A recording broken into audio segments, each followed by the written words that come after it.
নমস্কাৰ, আসসালামু আলাইকুম। মোৰ নাম আব্দুল আজিজ। মোৰ ঘৰ ধুবুৰী ডিষ্ট্ৰিক্ট, গাঁও সন্তোষ টিয়াপাৰা।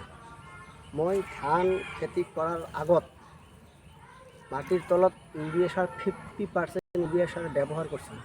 করার পর ধান গাড়ার পর 25 দিন পর ন্যানো ইউরিয়া ব্যবহার করছি। তারপর মই ঠিক ফল আসার আগে আগে ফির ন্যানো ইউরিয়া স্প্রে করে দিছি।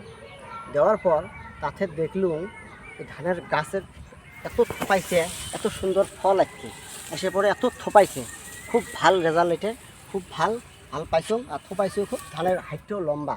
হ্যাঁ, তারপর এটাত মই ন্যানো ইউরিয়া ব্যবহার করা নাই, এমনি ইউরিয়া সার ব্যবহার করছিলাম মাটির তলত। তাতে দেখলুম এটার ধানের হাইটটা কম আর থোপায়ও কম থোপাইছে, ধানের ফলটাও বেশি একটা সুবিধা নেই। তাতে বোঝা গেল যে মই এত সুন্দর এই ন্যানো ইউরিয়াটা ব্যবহার করার পর এত সুন্দর ফল আসছে, একদম খুব ভাল ফল। মই ব্যবহার করো, আপনারাও ব্যবহার করবেন, খুব ফলাফল ভাল পাইবেন। নমস্কার, আসসালামু আলাইকুম।